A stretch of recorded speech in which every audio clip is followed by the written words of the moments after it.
You see, mastering your mental health is not separate from improving your overall health. But in this video, I'm going to present to you the 6 real pillars that make up mental health and why some of them that you may think aren't mental health specific actually also improve our physical health. And vice versa, some of the things that we tend to believe that we do just for our physical health, we also tend to believe that it's just good for our physical, but not our mental. And in this video, I'm going to break down exactly what those 6 pillars are, and towards the end of the video, I'm going to break down exact protocols and frameworks that I use with my clients that get us the best results to optimize each pillar at the highest level. So let's start with number 1. Before we begin, I want to preface that these are not in a crazy specific order of importance, but they all are extremely important. That's why they're pillars, right? One is not necessarily bigger or stronger than the other, but without one, the rest are kind of very weak. When they're all together in their own individual way, they're strong and you can build a super solid foundation. Health overall, it is a day-to-day input with a day-to-day output, and it will always restart the next day. Okay. So literally taking care of your health, optimizing your performance, and leveling up your life. These are not things, not a one-time purchase, right? These are inputs. This is work. This is time. This is energy you have to put into every day, whether it's a habit, whether it's a certain mindset shift, whatever, you need to do it until it becomes permanent to where you can get results basically simultaneously or subconsciously because the habit or the action is so synced into your mind. Okay. So enough of that. Let's now dive in to mental health pillar number 1. Number 1 I want to go with is sleep. You might be thinking, sleep, mental health. I mean, I know I gotta sleep, but why is it so important? Let me tell you something. People think that when they sleep, they rest and recover. And this is true. But really, why sleep is so important is because in our day to day life, when we're awake, which is 2/3 of the day, our brain is accumulating waste, toxic waste.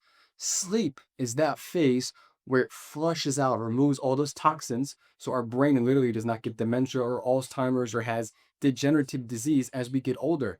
So you'll notice there's been studies done. I'll see if I can reference one here. Maybe I'll put in a link in the description. But there's literally been studies done where women or men that did not really sleep well or reported not having consistent sleep schedules were often diagnosed with Alzheimer's or dementia or had some kind of degenerative brain disease simply because those toxins they build up over time and eventually they get too much, just too many of them. They start to deteriorate the brains, the cells, the cell lining, the wall, all of that. Not to say if you sleep good for your whole life, will you not die? Of course not. But at the same time, if we prioritize sleep in a way where we get the best quality of sleep, the deepest quality of sleep for the proper amount of hours and adequate amount of hours that our body needs, you can be in a place where every day you're working hard, you're moving, you're in motion, and you give your brain and your body time to reset, flush out all the toxic, press the reset button, and get up and crush it again for tomorrow. So sleep is super important. A few quick tips on sleep. Just make sure that your bedroom is as clean as possible, as quiet as possible, as dark as possible, and also as cool as possible. Okay. And make sure you don't watch TV in your room. You don't scroll. We just want to keep our bedroom just for sleeping. Okay. And ideally, again, the colder you can make the room, the deeper your internal core temperature is going to drop. And that helps you fall asleep faster and stay asleep longer at a deeper quality. Okay. So that's sleep. You know that 6 to 8 hours. Optimize the bedroom, right? Keep those factors in play. Number 2, exercise. Exercise is not just about physical performance. I mean, yes, it's great seeing the changes in your body. It's great being able to say like, wow, I'm actually looking different person than I was X weeks, months, or years ago. But the beautiful thing about physical exercise is it is one of the most healthy human stressors that exist. Back in the old days, we had to hunt for our food. We had to move. Movement needed to occur to get the results so we can survive, so we can live. Nowadays, right, we go to the gym, right? We go on hikes, we do these things. But back in the day, there was no gym. Every day's activity was physical because it was required. So nowadays, people that don't work out or they don't engage in some sort of physical activity, they don't stress the body and the mind in a conditioned, healthy way, which is what working out is. You're missing out on so much potential for your mental health to improve, as well as all the other different kinds of health, if you will, right? But the more you push and you work harder in the gym, the harder you can work mentally. You won't give up as faster, right? The more time you put into the gym, the more precision you use in getting results. That same level of precision and attention to detail, that's going to feed off into your business, into your sales calls, whatever it may be for you. So exercise is not just external, front facing, right? Our exercise, how we train, the frequency of how we train, the different kinds of training that we do, These all determine our main staple of our physical health, and how well we dial that in determines how much of a positive effect and impact that has on our mental health. Okay. Now, you might be saying, so like, what's the best exercise routine here? I don't think there's a best exercise routine. I believe that there's different phases and times in life that we may be. So currently for me, I am in more of like a lean bulk phase, right? I'm kind of cool with maintaining, but I have my diet in place and I have my training in place where every few months I'm gaining a few pounds of muscle, but I'm not so stringent on it. I just have a parameter to meet. I have some clients that want to seriously lose weight, right? So when we're doing so, we need to make sure that we're doing something that's going to get them to the result, but it's also sustainable over the long term. So I'd rather give you more of like a maintenance kind of protocol, and you could adjust it per your own goals. The maintenance protocol I would recommend is one that includes one workout a week that's purely strength focused, right? So low reps, 4 to 6, high rest times, really focusing on the eccentric, so coming down. I would also recommend one time per week doing a mainly fully endurance day, right? So whether this might be going for like a jog that you hold at just that pace for 45 minutes, maybe up a hill, or whether that's one 90-minute long walk and you don't stop and you just breathe just through your nose for nasal breathing. That's a beautiful way to get your endurance up. So one time per week on that. I'd also recommend baseline one time per week, do some kind of very high intensity activity, right? So whether that might be some kind of circuit training, I do, 20 push-ups, 20 sit-ups, 20 pull-ups, and 20 jumpy jacks, right? You kind of have this circuit, you get your heart rate and your respiratory rate as high as possible. This is going to increase your VO2 max, which is a leading respiratory and cardiovascular indicator as to how long they'll live. Anything above 45 to 50 VO2 is excellent. But I say that to say, make sure there's one day during the week where you're fucking pushing yourself. I mean, give it everything you have. Everything. And when you're tired, take that one last deep breath. It's the only thing you have at that point. And just push. Okay. Get your VO2 pumping. Okay. So again, we covered one high intensity, one endurance, one strength. That's already 3 workouts. For maintenance, I then recommend basically 2 sessions, whether you're using bands at home, body weight, or you're going to the gym and you're lifting weights. I recommend at least 2 sessions of weights or whatever it is that you're using, primarily for hypertrophy, right? So again, for me, that'd be going to the gym. And if I was just doing 2, that would just be upper and lower body, right? If I had 3 days, so I was working out 6 days total, one high intensity, one endurance, excuse me, one strength training. And then let's say I wanted 3 actual gym workouts or 3 actual band workouts at home, whatever. Then at that point, I might do something like a push pull legs, right? So obviously, then there's a lot that kind of that comes into, but that then leads me into point number 3, which is pillar number 3, and that is your nutrition. Please listen to me, okay? Please, for the love of God, your body does not crave calories; it craves nutrients. You have macronutrients, which are what we know as our proteins, our carbohydrates, our fats. But micronutrients are so much just as important. Really, I would even say almost more important, because these micronutrients, they keep our cells moving, they keep our body fluid, they keep us alive, and they keep us and literally help us keep our sanity. So I say that to say, make sure that you're eating whole foods, okay? Nothing processed, mostly things that are single ingredient. Whether you want to get organic or not, that's your choice. But I recommend you try to get the highest quality of food that you can, right? So if you're getting meat, try to make sure the source of that meat is the best that it can possibly be. I also recommend, if you do have the funds available, this is one thing that I do for my clients in my program, OptiLife, is make sure you test your own gut microbiome. Figure, even if you don't have problems with it, right? Test it, understand, okay, instead of just trying to eat healthy or trying to hit these macros so I can look like this and have that physique, what is my personal body, my own DNA, my own gut? What does it want from me? What kind of food, what kind of ingredients, at what levels, at what times during the day? So that way there we can actually give our body what is telling us a need instead of just trying to take that best guess. We mix how we feel with also the data, not just the data's always right and not just how we feel. We combine both. Okay. And that would then bring you to number 4, which is actually going to be stress control.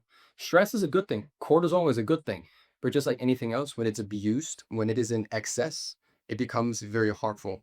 Now, the thing about stress is, in the short term, it's really not that bad. It could cause a boundless sleep, of course, but where stress really gets dangerous is when it becomes chronic, right? It's just like anything else. Something happens one time. I'm not saying do something one time, but if something bad happens on accident one time, it may not absolutely throw you out the game, right? It may not kill you. It might disrupt your flow, whatever might be going on, But it's when things become consistent in a bad way and chronic, which is when we really start to see diseases, problems. You end up in a hospital bed. These things start to occur. Excuse me. So I'm basically saying that to say, control your stress and use tools, which I'm going to talk about here in a little bit, to help you manage that stress. Have your own toolkit, things that you can really be like, okay, wow, this person just really pissed me off. And I don't want to yell at them. I do not want to hit them. And I do not want to make myself look like an idiot. I'm going to head to the bathroom real quick. And I'm just going to take a certain kind of deep breath and then do 5 of them just so I can come back down to reality and I can come back and I approach that situation. If you then let that stress, you don't have that toolkit, you let that stress consume you, that can ruin your career. Let's say if it's at work, it can ruin your job, your salary, your money, your family, your relationships, whatever it may be. And if you bring that home, okay, now that's in the household. That's with the kids. That's wherever. And that's when these things become chronic. And now we're affecting others that didn't even have anything to do with it in the first place. Okay. So make sure you keep your stress under control. I would say there's 3 things that are phenomenal for stress. Number 1 is breath work. Number 2 is movement. And number 3, excuse me, would be some kind of like journaling or meditation or observation. My personal favorite is breath work. If I'm in a very tense moment, I can literally just lock myself in a bathroom and I would do 5 deep breaths that will really take my heart rate and my respiratory rate down as fast and really as deep as possible. And it's a certain kind of breath. I actually got this from Andrew Huberman, and it's called the physiological sigh. So it kind of goes as follows, right? You take one massive inhale, and then at the very top of that inhale, it's almost like you try to top up and just get a little bit more oxygen. And then you have a very, very, very slow exhale on the way down, as almost if you're blowing out the air just through your guts through a straw. Very, very tight. Okay. So I'm gonna demonstrate. It goes something like this.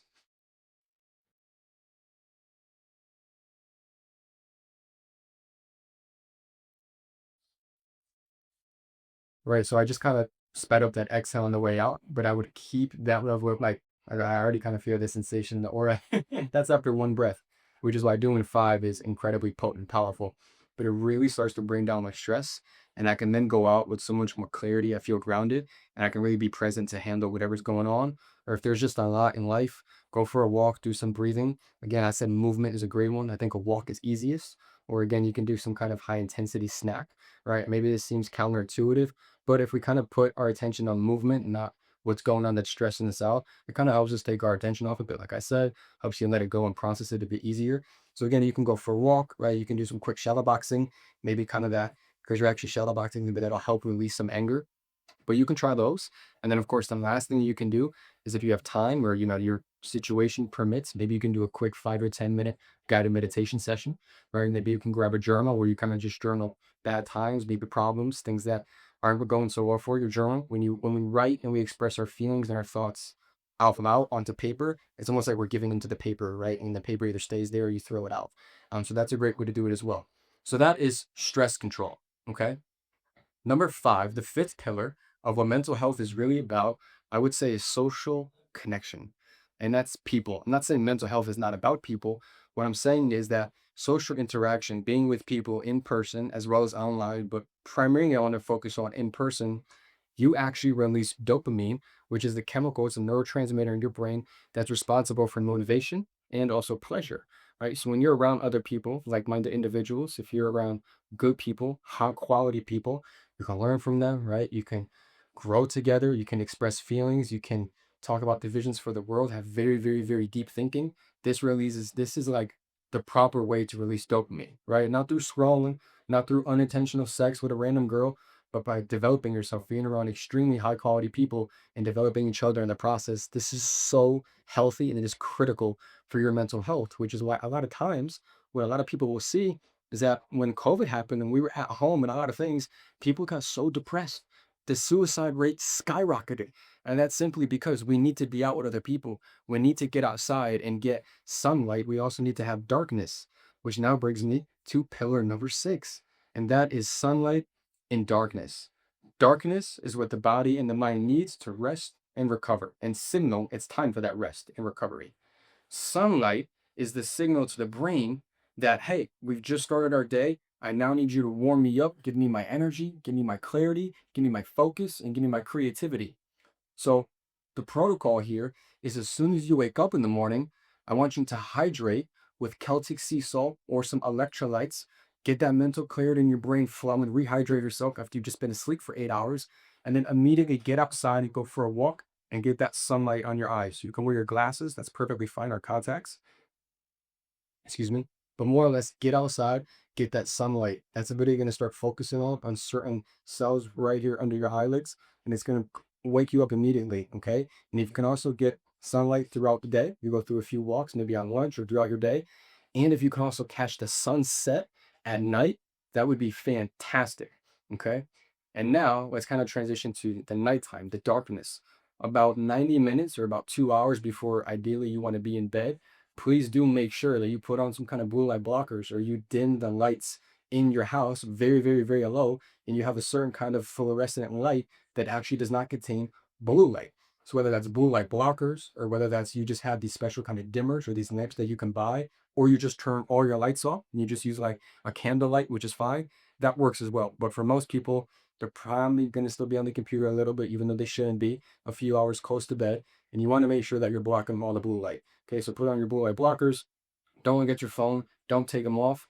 Blue light disrupts melatonin production. Melatonin is what comes from the pineal gland.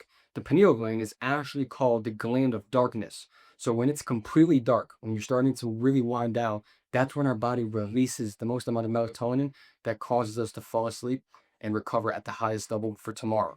And also make sure that in your room where you're sleeping, make sure again that it's as dark as possible. Like literally, get blackout curtains, okay? And on top of that, there's a little bit of light that the curtain doesn't cover. Get some blackout tape, put it on there. Seriously, I want you to eliminate all light when it's that time at night to put on those blue light blockers and then head to bed shortly after. We need maximum darkness. And when we first get up, we need to make sure that we get maximum sunlight, a decent amount of movement, and also hydrate so we can set our day up for success and unlock those truly, truly extremely high levels of focus, energy, and clarity, while just being ready to take over the world, not this wired and tired feeling that a lot of people that I work with experience. So that is the data set. Those are the 6 pillars of mental health. You have sleep, you have exercise, you have nutrition, you have social connection, you have people, you have stress control, and you have sunlight and darkness. If you every day put time, effort, energy, and attention into doing these different areas at the highest level, your life and your world and your future is going to transform. And it is all thanks to you putting your energy where it matters most. I will see you in the next video, my friend. Ciao.